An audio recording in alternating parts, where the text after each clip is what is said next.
Okay, so I have not scripted what I'm going to say here. Last time I did this, I went quite long, I'm told, so cross your fingers. We'll see what we can do here. So, for the sermon, I was kind of asked to talk about Urban Cross, so we'll go through that a little bit. But I also kind of wanted to expand looking at service in general. So this here is a picture of all the people, youth, and adult chaperones that attended Urban Cross this year. As you see, the cross stands for Christians Reaching Out in Service in St. Paul. So we had 4 individuals from this congregation, 4 youth, I should say, Rainey and Dakota and Alan and Noah all went, myself went down to St. Paul, and we had some groups from Red Wing, there was a group from North Dakota, and some other people from the Twin Cities area. So, when you get down to camp is a week long, kind of Sundays about getting to know one another. Here you can see people out playing volleyball, frisbee, kids get a chance to get to know one another. And they were broken into groups and they did a scavenger hunt, another thing in the immediate area, a little activity to get to know one another. That night you also form your work teams. It's too bad Dakota and Alan and Noah aren't here. They need to share some of their experiences, but we can ask them about them later. But so each group consists of kids from different areas. They're put together with people they are not familiar with, and they come up with a team name. And I believe the H2H here, if I remember correctly, stands for Here to Help. That was the team name that this particular group showed. So they use that team name throughout the week. And we are given a shirt to wear as our uniform, which I am wearing here today. And each year there's a theme, and the theme was Many Nations Rooted in Love this year.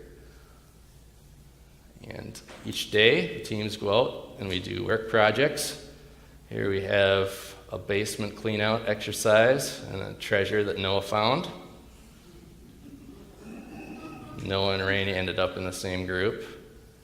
And here they found a group of very thin black frisbees.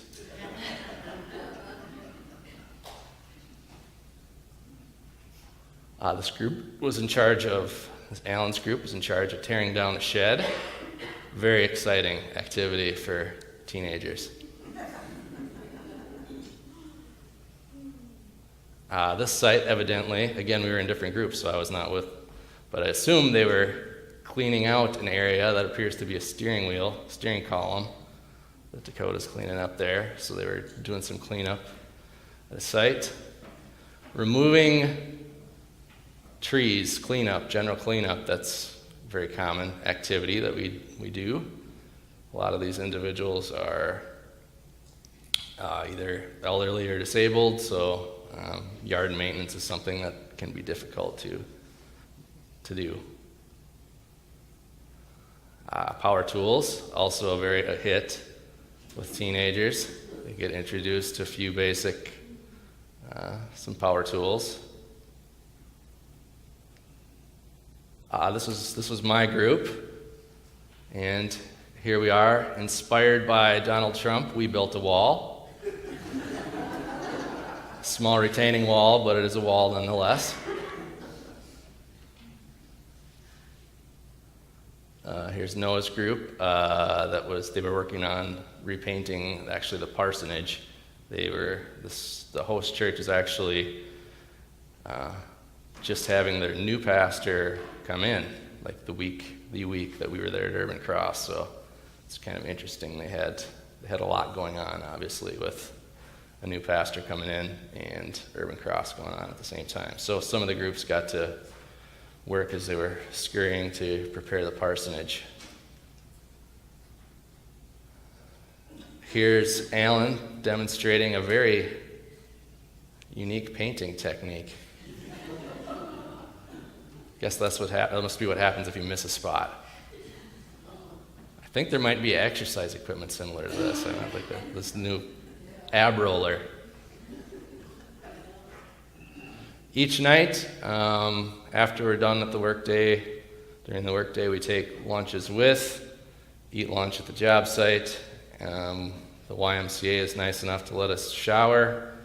We turn in our shirts when we get back to the church, and they wash them for us, which is very nice because it would be quite unsustainable throughout the week if we didn't get them washed. And we have a worship service. So this is, they have, fortunate enough to have Josh Corbett comes in, plays guitar for the group, get some very lively actions going with the songs. And also part of worship in the evenings is to have the youth and the leaders come up and share how they experienced God during the workday. And since the theme this year was Many Nations Rooted in Love, something unique that I kind of enjoyed this year was they had a different person come and preach to us each evening to go along with the theme. So this was Jesus. He is originally from Peru, and he actually met his wife at an International Methodist conference that was held in Peru, and ended up coming to the United States, I believe about 10 years ago, and knew only a few phrases of English, but now he was a lawyer and he has become a minister, and he is at Simpson United Methodist in the Twin Cities. This is Pastor Gloria. Each pastor also she's also a pastor down in the Twin Cities. They bring their own message. Her message was on Pentecost and how the Holy Spirit was blown and descended onto the disciples and gave them abilities. And so each of us is given abilities as well. Wednesday night there was a community picnic that was put on by the church. There was 300-400 people attended, I believe. It was pretty interesting. The church had asked people from different backgrounds in the community to come. They also had a Haitian group that was singing, a band, and also they had some Irish dancers and a lot of different foods from different areas. So a good event that was put on by the church to bring people together in the community. That was Wednesday night, and this is Pastor Shin. He was preached on Thursday night. He was from Korea, and this was his first service he is doing in English. And he talked about being a minister on the base in Korea and meeting people from different religious backgrounds and how that influenced his ministry. This is Mixon. He is originally from Haiti, and he lived in Florida for several years before coming to Minnesota and is preaching in the Twin Cities area, and this was also his first English service, but still easy to understand. And his message was that since we are created in the image of God, we are given the ability to love one another. So that's appropriate for serving others throughout the week. So, talk a little bit about Urban Cross and going to another place and serving. How do we serve here at Federated Church? This is the interactive portion of the message today. When you look around, how are people serving others here at Federated? I really hope I don't hear crickets on this. Prayer chain. Prayer chain. Praying for others. What else? What else are we doing? Leading the service. Leading the service. Okay. Food shelf. Food shelf. We got a lot of individuals that help at the food shelf, don't we? What else? Meals on Wheels. Meals on Wheels. That's right. Yes. We donate to things like our church's wider mission and One Great Arc Share We do. There's some things that we donate money to the larger church and are helping in things we probably don't fully realize what we're helping in. But dental mission trip to Jamaica. Yes. Community meal. Feed our starving children. We made boxes for the Native Americans up in northern Minnesota. At Christmas time? We need boxes for the Native Americans at Christmas time. We did cards and donated money to the churches that flooded. Yes, churches in flood relief. And there we actually got the unique opportunity to get some response that we actually did have make a very positive impact. What's that? Communion. Yes. We take communion and recognize God's love for us. We open our church up to other groups. Open the church up to other groups. Don't necessarily have to be affiliated with Federated Church to use our facility here. And we help with Country Day Preschool. Country Day Preschool is an example of that. Yes, good. Individuals with foster children. Individuals foster children. We get school supplies for the backpack program. School supplies for the backpack program. Mission Good. card. Mission cart out there. People bring in food to raise money for the wider mission we talked about earlier. Individuals visiting homebound or Visiting homebound. It's good. It's good to hear these examples because I think that sometimes gets overlooked. We tend to not think about the things we do or what else we could be doing. Last week, Brian talked about rules and he compared it to a game. Very good analogy. Brian did an excellent job last week. If any of you missed that, make sure you go back to the website and check that out. But we have the Bible is the rule book, right, for us to live by. So what are the rules for service? I don't know that I have the answers to these questions, but I just thought I would throw it out there. Who should we help? those who are in need. Those who are in need. Yeah. When should we help them? When they're in need. When they're in need. Okay. It sounds pretty simple, but I know we like to make this pretty complex because it's like, well, do they really earn my help, or should I really hurt? They made a lot of bad choices, right? Are they really worthy of helping? Sometimes we get the nudge that we should do something without realizing why. That's true. Sometimes we get a nudge without knowing why. Sometimes we feel like it's not a convenient time for us to help others, right? I mean, I got a lot of stuff going on in my life. And then how much should we help them? At what point would we be enabling somebody that's made bad decisions? So like Brian stated last week, it can get rather complex very quickly. What do we expect to happen when we help somebody? Nothing, maybe. Meaning we don't want anything in return. We don't want anything in return. I don't know what happened. We just lost it. It flickered a lot back here. I have no idea. Try plugging it in.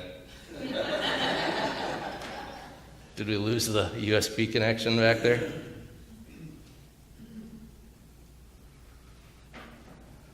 Well, as I said, I didn't script this, so this is an interesting twist. So what I was going to say, for me, I expect a momentous change in the person's personality, right? I can't expect this, right? I had a couple images of Jimmy Stewart at the end of A Wonderful Life. He's running through the streets. He's kissing people. He's proclaiming his love to all these things he hated hours before, right? That's the image you like to think of in your head. But that's not reality. That's not what can be expected all the time. And another image I had was of a person in service, which was Jesus hanging on the cross, right? It's a pretty big service. But I wanted to step back and review his position, if we think back to the to the Last Supper, and all his journeys of helping people, and the 12 disciples had followed him around. And here we are at the Last Supper, and he says that, one of you is going to betray me, right? And of course, Peter says, well, I won't. I'll be with you. And he actually tells Peter, no, you're going to deny me 3 times before the cock crows. And, makes me think, okay, here's somebody that sees the results of what's going to happen, right? He's going to be abandoned by everyone he knows, all this, and he's done just to be put on the cross and die. So if I were in that position, I probably wouldn't be really carrying on with the supper. Be like, okay, that's enough for me. I think I'm going to go kick off these tired sandals, sit on the beach, have a few margaritas. We'll all just go our separate ways. That's not the route that Jesus takes, obviously, knowing that his results are kind of a mixed bag. So, of course, fast forward to Jesus obviously is betrayed by Judas, ends up at the cross. Peter's there at Jesus' trial, and we're back somehow. There we go. There's the image in my mind of the person I've helped. Renewed life, renewed spirit. This is a section I omitted. So, in engineering, we'll back up. In engineering, we talked about service and how it can get really complicated really quickly. So, I don't know how many of you are familiar in engineering. This is an acronym that I'm supposed to go by sometimes. Anybody know what KISS stands for? That's right. Keep it simple, stupid. And, I know what happened. I hit the wrong button. You got to put me back up. I hit escape. That's what I did the other time, too. Do you remember what you did, Brian?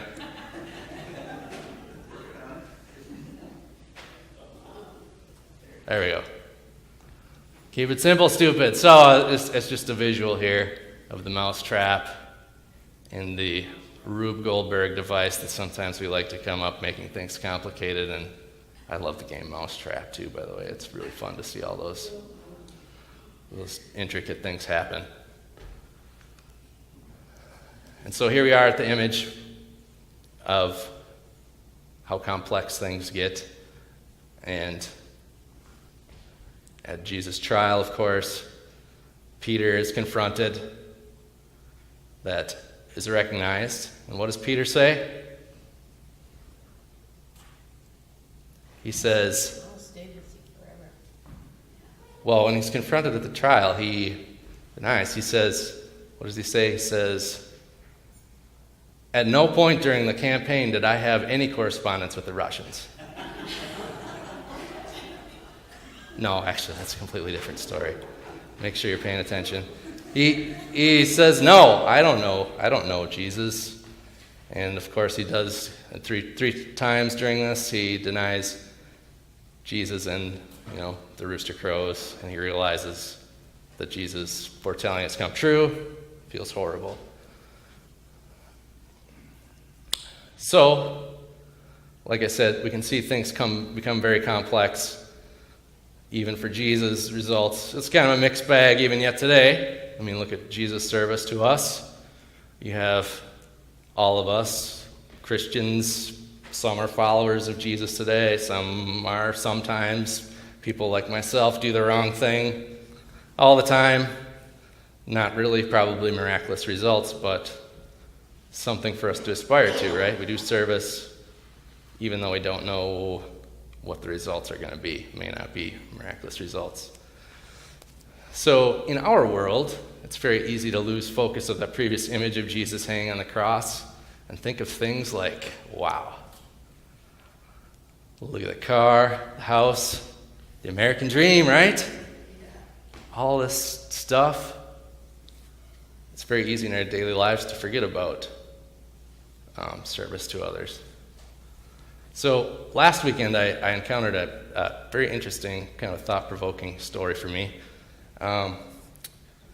There's a mother with 6 children, and the father had left, and the mother ended up basically they're supported by local churches, staying in various motels in the area, and there was a couple that became aware of the situation, and this couple has 3 children of their own, but were moved by the situation, and they ended up they moved out of their house and went to live with a sibling of the couple, and allowed this woman with her 6 children to move into their house until she could get things squared away with assistance and get kind of back on her feet. They were compelled by,